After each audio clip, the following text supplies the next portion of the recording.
Bueno, ahora vamos a hacer la parte de la revisión neurológica y vamos a hacer la revisión de todos los pares craneales. Como siempre, las consideraciones generales que tienen que tener es siempre portar la bata, la indumentaria correcta, tomar todas las medidas de bioseguridad, localizar a nuestro paciente en un ambiente cómodo, privado y bien iluminado, y siempre hacer la asepsia y antisepsia antes y después de tocar al paciente. Vamos a comenzar con el par 1, el par olfatorio, donde nosotros vamos a alistarnos 4 botecitos o 4 tubos de ensayo con 4 sustancias diferentes. Una va a ser café, vainilla, chocolate y canela, ya que son olores que cualquier persona puede identificar fácilmente. Lo primero que vamos a pedirle a nuestro paciente es que pueda ocluirse un lado de la nariz y respirar, y ahora el otro. ¿Por qué lado respira mejor? Ya. Entonces vamos a tratar de, al momento de colocarle los botecitos, hacerlos más desde el lado de la fosa más permeable. Ahora le pedimos a nuestro paciente que cierre los ojos. Usted va a cerrar los ojos, yo le voy a acercar sustancias y le voy a realizar unas preguntas y me las tiene que contestar. Cogemos nuestro primer botecito y lo acercamos a las fosas nasales del paciente. ¿Puede oler la sustancia? Sí, ¿Qué sustancia huele? vainilla, Ok. Y cogemos otro botecito. ¿Qué sustancia huele ahora? chocolate, Hacemos lo mismo con otro. ¿Qué sustancia huele? café. Y así con todos los 4 olores que tengamos. Y un paciente en condiciones normales podría reconocer de 2 a 3 olores. Ahora, algunas alteraciones que podría haber respecto al par craneal olfatorio puede ser la anosmia, donde el paciente no siente ningún tipo de olor. Esto puede producirse por trauma encefalocraneal, por fracturas, por una fractura de la fascia cribosa, o como hemos visto en esta pandemia, muchos pacientes con COVID no pueden reconocer olores y tienen anosmia. Puede haber una hiposmia donde el paciente huele muy poquito, generalmente producido por una congestión debido a un resfriado. Puede haber una parosmia donde el paciente confunde los olores. Por ejemplo, yo le hago oler café y él me dice, no, me huele a canela o me huele a no sé qué me huele. Y esto puede ser en pacientes generalmente psiquiátricos o en pacientes, se ha visto en pacientes que cursan con epilepsia. Puede haber hiperosmia, donde el paciente siente muy fuerte los olores. Puede haber cacosmia, que el paciente siente olores desagradables donde no los hay. Por ejemplo, yo le voy a acercar el botecito y me va a decir, no, huele horrible, no reconozco lo que es, pero huele muy feo.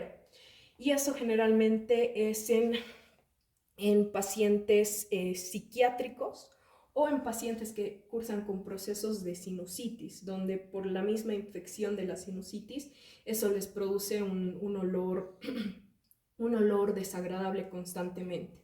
Puede haber fantosmia, que se trata de alucinaciones olfatorias, donde el paciente siente olores que no están presentes, o puede haber agnosia, que se trata de que el paciente puede oler. Cuando yo le pregunto si puede oler, sí puede oler la sustancia, pero no es capaz de reconocer de qué sustancia se trata. Bueno, ahora vamos a ingresar a la evaluación del par 2, el par óptico. Acá lo que vamos a evaluar es la agudeza visual, la visión de colores y la campimetría. También entraría el fondo de ojo, pero el fondo de ojo lo hacemos como tema aparte. Ya lo hemos visto. Entonces, lo primero, para la agudeza visual, lo primero que podemos utilizar son las tablas de Snellen. Las tablas de Snellen son las que estamos viendo ahora mismo. Son estas tablas de aquí, que también podríamos utilizar en las personas analfabetas, estas tablas de la izquierda, que solo contienen es, o tal vez para niños podemos usar las tablas de la derecha, que en vez de letras contienen dibujitos. Entonces, para evaluar lo que es la agudeza visual usando las tablas de Snellen, nosotros vamos a localizar la tabla de Snellen pegada en la pared, generalmente en los consultorios ya viene, y vamos a localizar a nuestro paciente a unos 6 metros o 20 pies de distancia de la tabla de Snellen. Y lo que le vamos a pedir es que por favor tápate el ojo derecho y léeme las letras que dice ahí.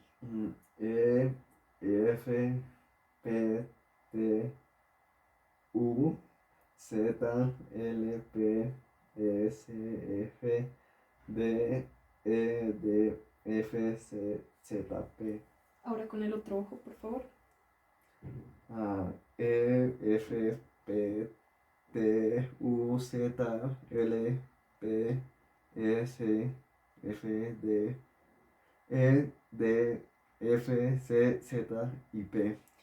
Muy bien, entonces aquí nuestro paciente lo ha podido leer normal. Le decimos que lea hasta el nivel en el que pueda llegar a observar las letras, o en el nivel que se equivoca nosotros paramos y contamos a este nivel.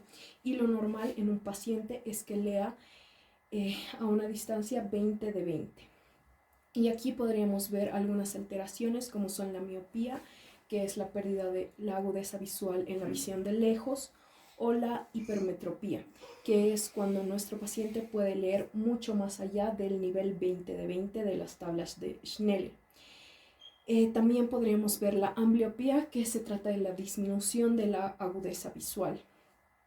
Puede ser por cataratas o por alguna otra patología. Para la visión de cerca, nosotros utilizamos las tablas de Jagger, que son estas tablas que ustedes están viendo aquí, o las tablas de Rosenbach, que es esta tabla que ustedes están observando acá.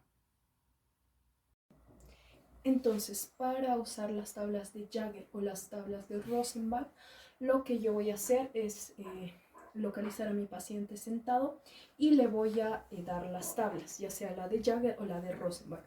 Y lo que voy a hacer es que le voy a pedir que la agarre, que él mismo la sostenga, y primero voy a pedirle que lea y voy a observar su comportamiento. Voy a ver si aleja la tabla o la acerca al leerla. Y lo segundo que voy a observar es que le voy a pedir a mi paciente que extienda los brazos completamente y por favor lee la primera, lo que dice acá. Séptima semana del 10 al 19 de mayo, exploración pulmonar. ¿Ya? Entonces, como ven, el paciente ha podido leer correctamente, lo que me indica que tiene una visión adecuada de cerca. Algo que podríamos hacer si es que estamos haciendo la evaluación de un paciente en el que sospechamos algún tipo de ceguera es lo que se llama visión en cuentadedos, que nosotros nos vamos a localizar a una distancia del paciente y le vamos a pedir primero que mire, por favor, y me va a decir cuántos dedos estoy sosteniendo. 1, 2, 3, 4. Obviamente en un paciente que sí puede observar bien, que sí puede ver, que tiene todavía la vista intacta, va a ser muy sencillo. Pero los pacientes que tienen ciertos grados de ceguera, pues ya van a ir teniendo más dificultad al hacer la visión en cuentadedos. También si es que no puede realizar la visión en cuentadedos, si la ceguera ya está más avanzada, podemos hacer lo que se llama la visión en bulto. La visión en bulto nos localizamos a una distancia del paciente y le decimos si puede observar la mano. ¿Puedes observar la mano? Sí. Sí. Pero un paciente con ceguera, dependiendo la gravedad, podría o no llegar a observarla. Y si es que no observara la visión de bulto, si es que no tiene la visión de bulto, podríamos hacer como que un último resquicio de lo que es la visión. Podríamos evaluarla con la visión de luz, que nosotros vamos a localizar una linterna con su linterna y le vamos a preguntar al paciente si es que puede llegar a observar la luz. Y con eso vamos a poder dar ciertos grados de ceguera que tendrían nuestros pacientes. Para la visión de colores, nosotros vamos a hacer uso de las tablas de Ishihara. Las tablas de Ishihara son las que ustedes están observando aquí. Entonces, para utilizar estas tablas de Ishihara, para evaluar la visión de colores, lo que yo voy a hacer es pedirle a mi paciente que se siente, me localizo a una distancia de él y ayudándome de las tablas le voy a ir preguntando los colores y los números que observa. ¿Qué número observo aquí? 29, ¿De qué color es el número? rojo, ¿Y de qué color es el círculo? verde, ¿Qué número observo aquí? 74, ¿De qué color es el número? verde, ¿Y de qué color es el círculo? rojo, ¿Qué número observo aquí? 57, ¿De qué color es el número? rojo, ¿Y de qué color es el círculo? verde, ¿Qué número observo aquí? 5, ¿De qué color es? verde, ¿Y el círculo? rojo. Ok. Entonces, nuestro paciente sí nos ha podido decir tanto los colores como los números correctos.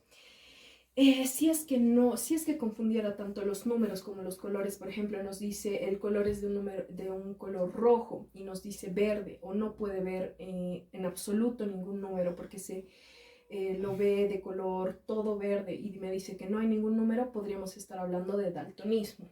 Si hay una acromatopsis, es que el paciente no ve ningún tipo de color. Cuando yo le pregunte, solo me va a decir no sé de qué color es, veo todo blanco y negro. Cuando hable de una monocromatopsis, es que mi paciente ve todo absolutamente de un solo color. Me va a decir que todo es verde, que todo es rojo y que todo es X color, pero solo lo ve de un solo color. La discromatopsia es que confunde los colores, pero confunde los colores que están en las tablas de Ishihara. Es decir, las cosas verdes las va a ver rojas, las cosas rojas las va a ver verdes, pero solo los colores que están dentro de las tablas. Sin embargo, la metacromatopsis es que confunde los colores, pero con colores que no están en la tabla o que ni siquiera existen. Por ejemplo, me puede decir, yo veo un color amarillo y veo un color violeta o inventarse algún tipo de color. Y lo último que nos queda revisar en el par óptico es la prueba de la campimetría, donde vamos a hacer una prueba de confrontación. Esto quiere decir que yo me voy a situar, es una prueba comparativa que la voy a hacer tanto yo como mi paciente. Voy a situar a mi paciente a una distancia de 50 centímetros de mi persona, puede estar sentado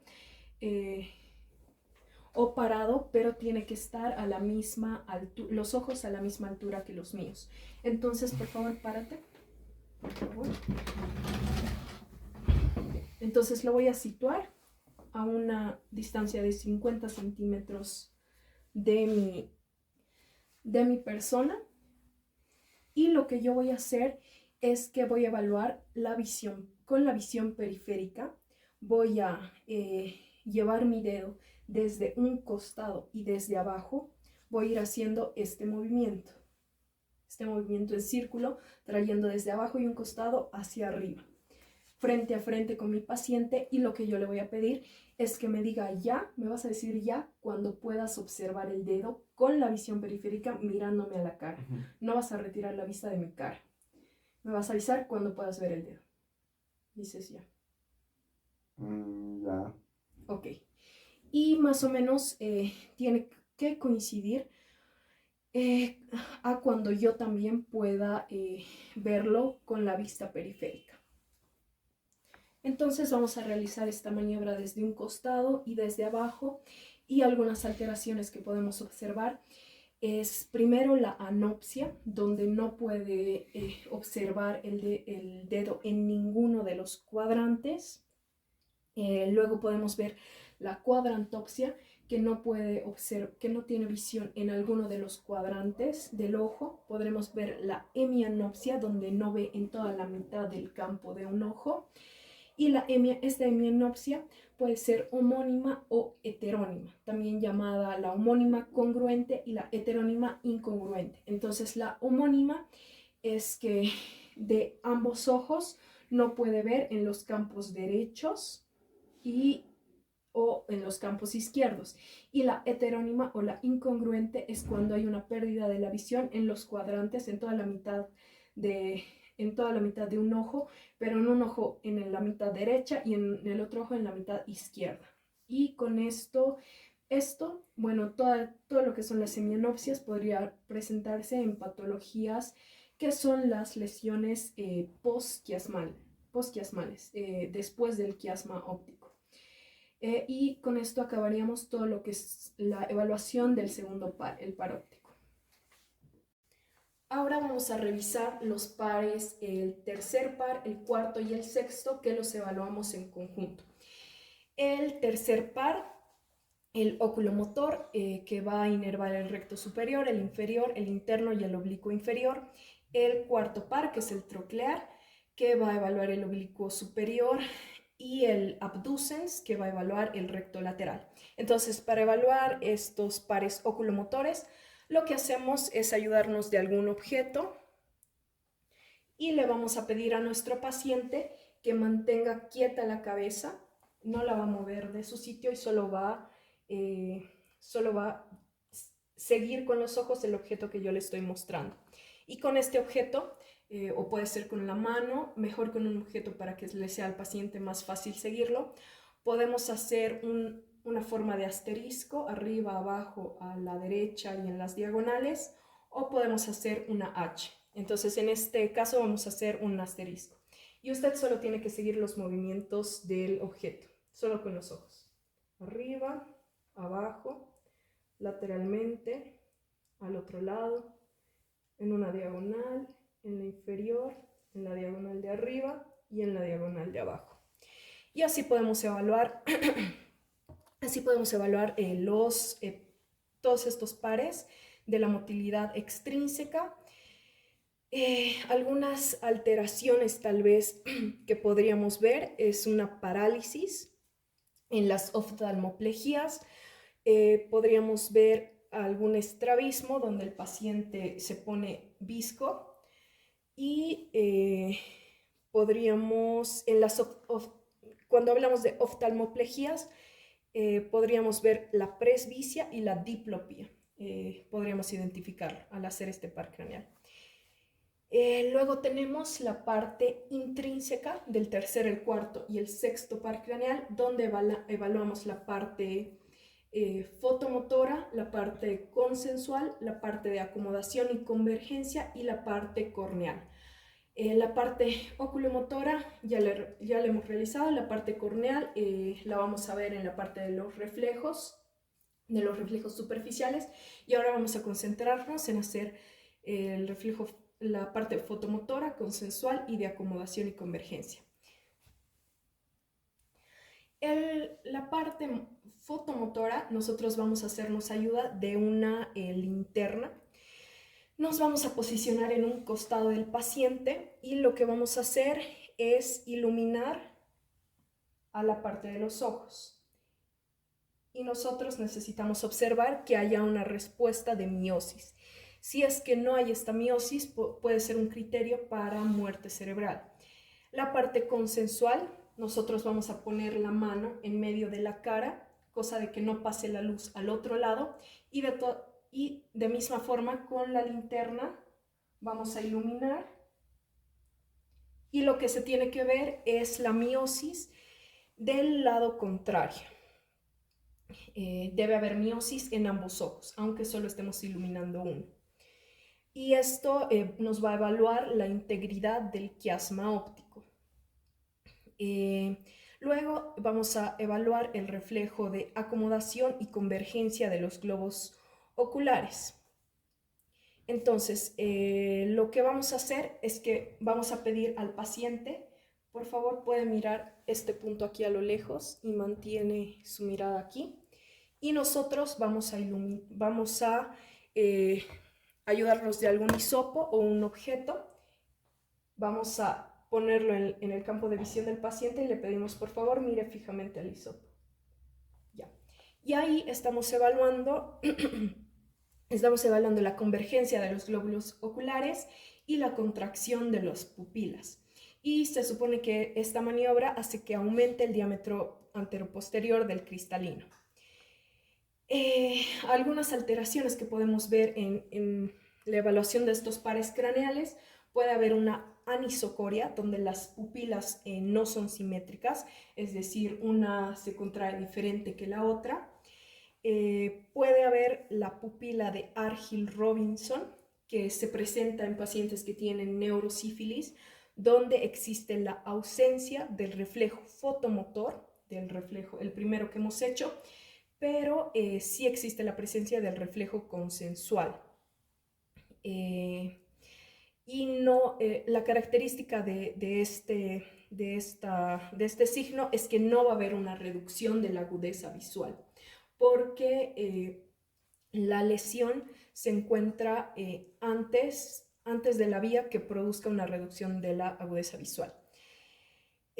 Luego podemos ver la pupila tónica perezosa de Addy, donde vamos a encontrar un reflejo fotomotor tardío. Podemos ver una discoria, que va a ser la irregularidad de la pupila. Y podemos ver un signo que ya hemos visto en la parte cardiovascular, que es el signo de Landolfi, donde va a haber la miosis y la midriasis sincrónicas con el pulso del paciente. Y con esto habríamos acabado el tercer, cuarto y sexto par craneal. Ahora vamos a hacer la evaluación del quinto par, el par trigémino. El primer componente que vamos a evaluar del trigémino es el componente sensitivo. En el componente sensitivo nosotros vamos a aplicarles varios estímulos a nuestra paciente. Tenemos que tener alguna... Bueno, ya vienen en los martillos de reflejos, pero si es que no los tienen, pueden conseguirse una aguja o algo con lo que puedan pinchar sin lastimar a su paciente, una escobilla pequeñita o algo con lo que puedan raspar. Esta es la agujita que tiene que producir un pinchazo, pero no tiene que lastimar a su paciente, y unos 2 tubos de ensayo o algunos frasquitos con agua caliente y con agua fría. Entonces lo que vamos a hacer, se tienen que acordar que el trigémino da 3 ramas, la oftálmica, la maxilar y la mandibular. Entonces lo que vamos a hacer primero es que vamos a aplicar estímulos en la parte superior de la ceja. Y le vamos a ir preguntando a nuestro paciente qué estímulo siente. Primero, si siente el estímulo, y luego qué estímulo siente. Entonces comenzamos. ¿Siente el estímulo? Sí. ¿Qué tipo de estímulo siente? Pincho. ¿Ya? ¿Siente este estímulo? Sí. ¿Qué estímulo siente? Raspado. ¿Siente este estímulo? ¿Qué estímulo siente? Algo frío. ¿Este estímulo lo siente? Sí, algo caliente. Ya.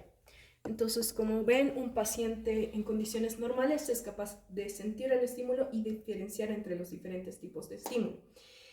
En esta parte sensitiva, ustedes podrían encontrar alguna alteración, que es la neuralgia herpética o la neuralgia del trigémino, donde incluso podríamos percutir levemente en la región supraciliar, y lo que le va a producir a nuestro paciente es una respuesta muy exagerada de dolor.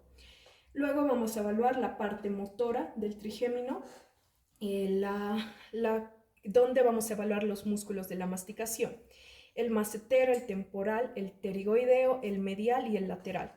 Y le vamos a pedir a nuestro paciente, demostrándole nosotros las maniobras que tiene que hacer, varios movimientos. Por ejemplo, cierre por favor la mandíbula, así como yo, lo más fuerte que pueda, mascando. Ahora entreabra la boca y haga movimientos de lateralización, hacia un lado y hacia el otro, ahora hacia adelante y hacia atrás. Y con esto estaríamos evaluando la diducción, la pronación y la retracción de todos los músculos de la masticación y la integridad de la vía del trigémino. Luego una parte que la vamos a ver a más detalle, igual, o la vamos a repetir en la parte de los reflejos, son evaluar algunos reflejos profundos y superficiales en los que interviene esta vía. Podemos hacer el reflejo glabelar, donde percutimos en la glabela y el paciente cierra los ojos. El reflejo supraciliar, lo mismo, percutimos pero en la región supraciliar y el paciente también cierra los ojos. Y el reflejo mentoniano, donde vamos a poner siempre un dedo, 1 o 2 dedos en el mentón, le pedimos al paciente que entreabra la boca, percutimos y tiene que haber un ascenso de la mandíbula. Y en todos estos 3 reflejos siguen la vía, el reflejo glabelar y supraciliar siguen la vía trigémino-facial, y el reflejo mentoniano o maceterino va a seguir la vía trigémino-trigeminal. Luego, por último, en el trigémino también evaluamos algunos reflejos superficiales, que son el reflejo corneal, donde le pedimos a nuestro paciente que mire hacia un lado y tocamos ligeramente la córnea con un hisopo. El hisopo obviamente tiene que estar totalmente esterilizado. Luego evaluamos el reflejo conjuntival, que es, bueno, el corneal y el conjuntival son muy parecidos. En el corneal tocamos la parte de la córnea con el hisopo y en el conjuntival tocamos la conjuntiva. Y en ambos tiene que haber la respuesta del cierre de los ojos del paciente. Y por último, el estornudatorio o el reflejo faríngeo o nauseoso, en el que con un bajalenguas le pedimos al paciente que abra la boca, que baje la lengua y tratamos de tocar el borde libre y tendría que producir un reflejo de náuseas. Y estos tres reflejos, el corneal, el conjuntival y el estornudatorio o el faríngeo nauseoso, se dan por la vía trigémino-facial. Y con esto habríamos terminado la parte del par 5. Ahora vamos a hacer la exploración semiológica del séptimo par, el par facial. Este par tiene una función sensitiva, una función motora y una función automática para la saliva y las lágrimas. Primero vamos a evaluar la función motora, en el que le vamos a pedir a nuestro paciente que haga distintas expresiones faciales. Haga una expresión de enojo, de sorpresa, cierre los ojos fuerte, sople, silbe, infle sus cachetes, sonría y muestre los dientes. Y con esto evaluamos la integridad del facial. Hay que evaluar si hay una simetría en ambos lados y si el paciente puede realizar de manera correcta todos estos movimientos. Aquí podríamos encontrar una parálisis y vamos a hacer cuáles son los signos de una parálisis: que haya un borramiento del surco nasogeniano del lado afectado, que haya una desviación de la boca hacia el lado sano y que haya una caída del ángulo de la boca hacia el lado afectado. Y puede haber un babeo, una cialorrea igual hacia el lado afectado. Las parálisis a grandes rasgos se pueden ser centrales o periféricas. Centrales van a ser heterolaterales y tienen la característica que se presentan del ángulo del ojo hacia abajo. Y la lesión de una parálisis central siempre es contralateral al lado de la parálisis. Luego están las parálisis periféricas, que son homolaterales, y las parálisis periféricas afecta toda una mitad de la cara. El paciente no puede, una característica para que reconozcan la parálisis periférica es que el paciente no puede fruncir el ceño. Y podemos encontrar en la parálisis periférica dos signos interesantes, que es el signo de Bell, que al cerrar los ojos nosotros podemos ver la esclerótica del lado afectado, es decir, el paciente cierra los ojos, pero del lado de la parálisis no se puede cerrar completamente. Podemos observar la esclerótica. Y el signo de negro, que el paciente le pedimos al paciente que mire hacia arriba y el ojo paralizado suele subirse más que el ojo que no está paralizado. Suele haber un ascenso mayor. Luego vamos a hacer en la parte del facial hacemos la exploración de la función sensitiva. Para eso nosotros debemos alistarnos 4 frasquitos, uno con un sabor dulce, puede ser agua con azúcar, uno con un sabor salado, agua con sal, uno con un sabor para evaluar el sabor de umami, que van a utilizar la salsa soya, que generalmente es lo que se usa, y uno con un sabor ácido, que vamos a utilizar el jugo de un limón. En el par 7 evaluamos solo estos 4 sabores, no evaluamos el sabor amargo porque el amargo lo vamos a evaluar junto al par craneal 9, el glosofaringio. Entonces, lo que nosotros tenemos que hacer es pedirle a nuestro paciente que mantenga la boca, bueno, le damos unas tarjetitas o que digan cada uno de los sabores, una que diga dulce, salado, umami y ácido, porque le vamos a pedir a nuestro paciente que abra la boca durante toda la exploración. Con cada sabor que le pongamos, nuestro paciente no puede cerrar la boca, tiene que estar abierta y con la lengua hacia afuera. Entonces, como no va a poder hablar, nos va a mostrar los cartelitos del sabor que sienta y eso le explican a su paciente. Yo voy a ir poniendo sabores en su lengua y usted me muestra el cartelito del sabor que sienta. Por favor, abra la boca y saque la lengua y no la va a meter ni sacar la lengua. Entonces, con un gotero puede ser para que se les haga fácil. En la parte de la punta de la lengua ponen el sabor, uno de los sabores, y es el sabor dulce. En la parte del costado, quédese con la lengua, sin meter la lengua y sin cerrar la boca. En la parte de los costados ponemos una gota y nos muestra el sabor salado. En la parte central de la lengua ponemos el sabor umami y nuestro paciente nos tiene que poner el sabor umami, que es un sabor de las comidas sabrosas o condimentadas más o menos. Y por último, en las partes laterales ponemos el último sabor y nos tiene que mostrar el sabor ácido, el paciente. Entonces aquí podríamos evaluar si el paciente presenta una disgeusia, que es la confusión de los sabores. Por ejemplo, yo le pongo dulce y él puede sentir amargo. La ageusia, que el paciente no siente ningún tipo de sabor. La disgeusia y la ageusia pueden estar presentes en pacientes con quemaduras, por la presencia, por la toma de algunos fármacos que alteran el sentido del gusto, o como lo hemos visto en esta pandemia, muchos pacientes con COVID tienen una ageusia o una disgeusia, que no reconocen los sabores o tienen dificultad reconociendo los sabores. Y con esto habríamos terminado toda la exploración del nervio facial. Ahora vamos a hacer la evaluación del par vestíbulo coclear, el par 8. Y este par lo vamos a evaluar en dos partes diferentes, la porción coclear y la porción vestibular. Para la porción coclear, nosotros vamos a hacernos ayuda del diapasón. En este momento no cuento con un diapasón, pero ustedes tienen que saber que el diapasón tiene un mango y dos ramas en forma de U. Entonces ustedes siempre tienen que agarrar el diapasón por la parte del mango, nunca de las ramas. Por la parte de las ramas, ustedes ayudándose de otro objeto, lo que van a hacer es percutir la parte de las ramas y el diapasón lo que hace es producir un sonido vibrante, con lo que vamos a evaluar. Entonces vamos a hacer varias pruebas.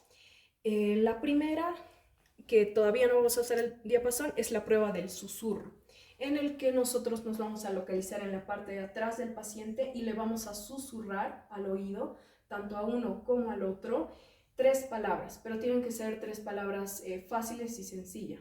Por ejemplo, casa, perro y gato. ¿Qué palabras he escuchado? Casa, perro, gato. Y ustedes le preguntan al paciente qué palabras escuchó. Ahora sí. Entrando a las pruebas que sí vamos a hacer el diapasón, está en la prueba de Weber, donde nosotros vamos a agarrar el diapasón, siempre del mango, lo vamos a golpear y como va a producir vibraciones, lo vamos a localizar por encima en la parte superior de la cabeza de nuestro paciente.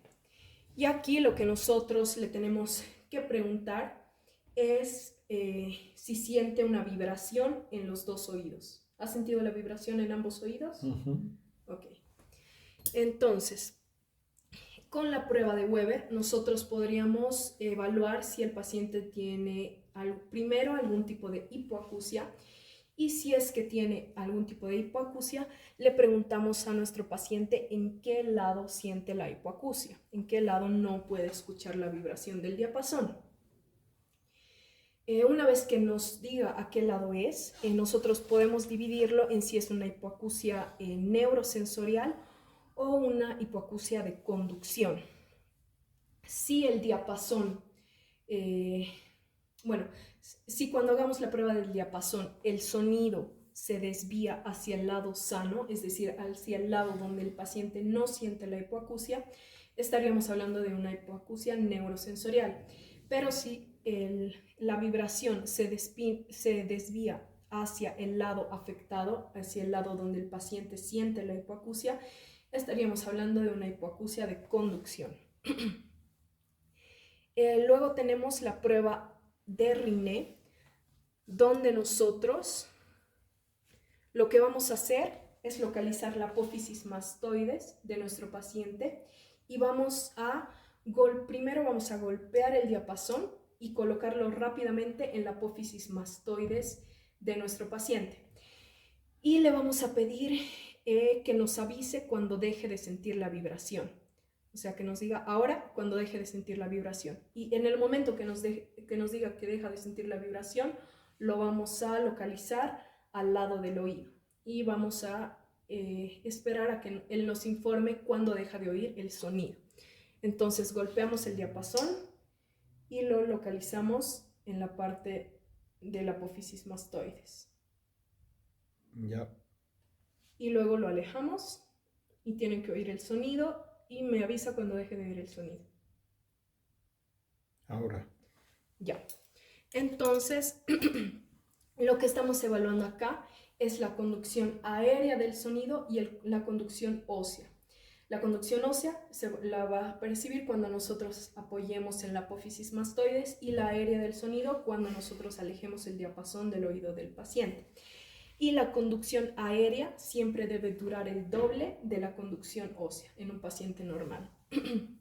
Luego tenemos la prueba de Swabatch, que es la prueba de la confrontación, donde nosotros agarramos el diapasón, nos ponemos al frente del paciente, ¿ya?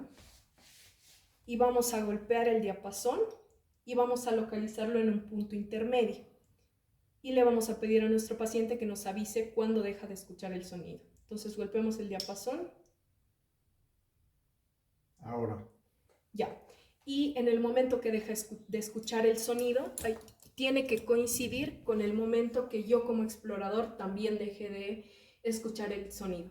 Aunque esta prueba suele ser un poquito menos precisa, pero nos da un gran parámetro de la integridad de la vía coclear del parocho.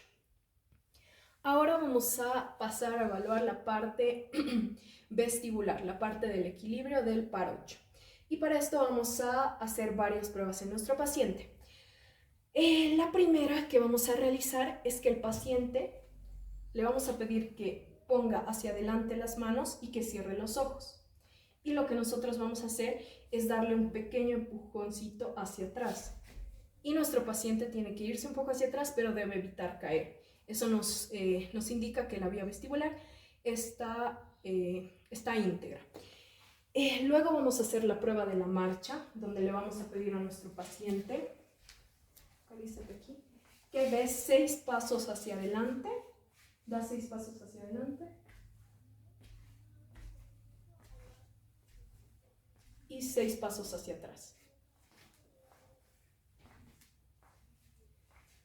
Ahora lo mismo con los ojos cerrados. 6 pasos hacia adelante. Y 6 pasos hacia atrás.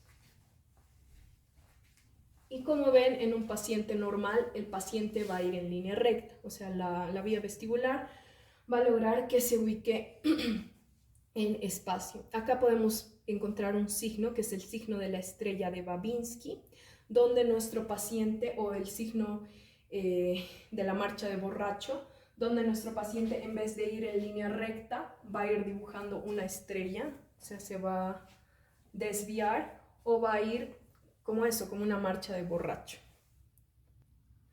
Lo siguiente que nosotros vamos a hacer es la prueba de desviación del índice de Varane, donde nosotros vamos a pedirle al paciente que extienda sus manos y toque las puntas de sus dedos con nuestras puntas de nuestros dedos.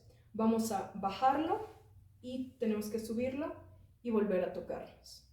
Y en un paciente normal, pues puede hacerlo sin problemas.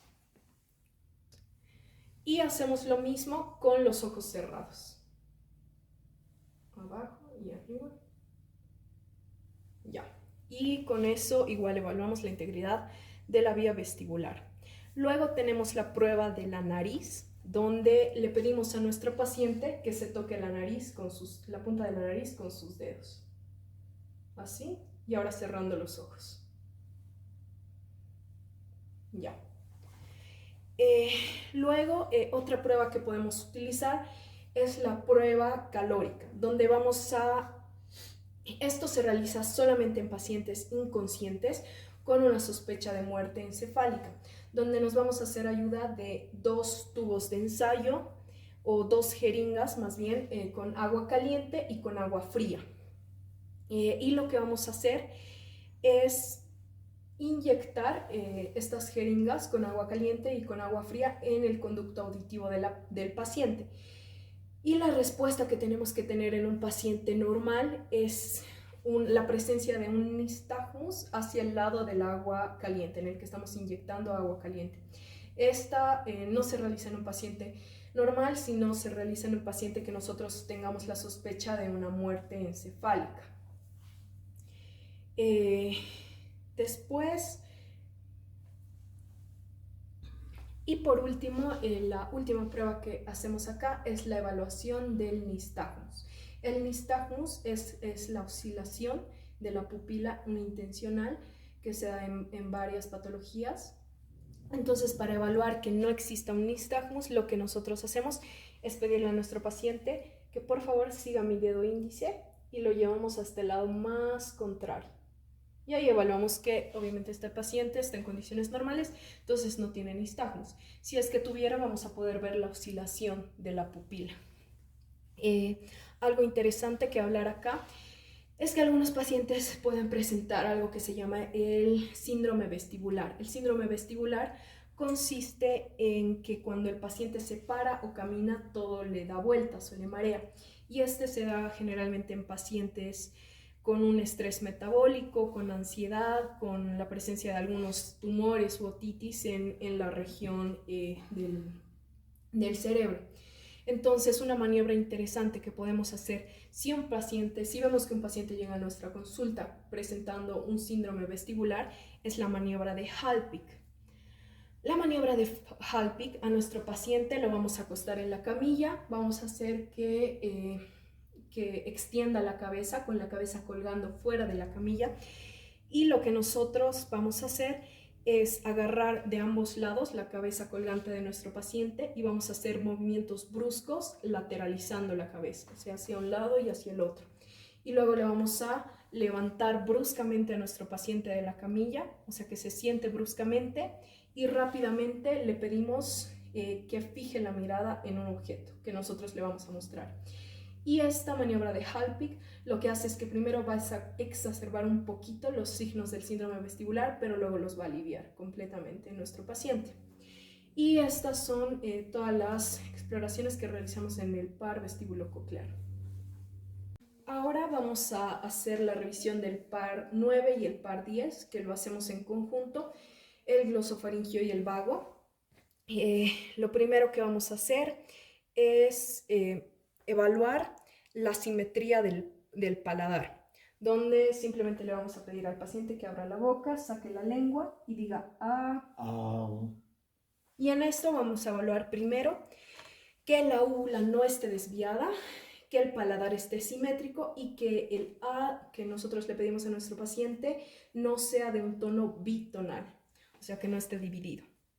Luego vemos el reflejo velo-palatino, donde igual le pedimos al paciente que saque la lengua y tratamos de tocar el borde libre y tenemos que observar el ascenso del paladar, el ascenso simétrico del paladar. Luego tenemos el reflejo faríngeo o nauseoso, en que igual vamos a pedir bajarle la lengua con bajalenguas, tratamos de tocar la parte posterior y producir un reflejo nauseoso.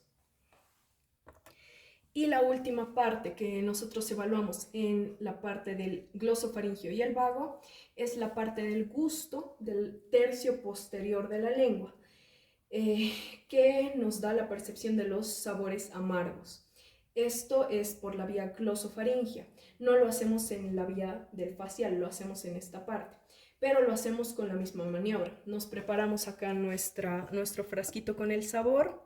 Le damos varias tarjetitas de dulce, salado, ácido a nuestro paciente y lo que hacemos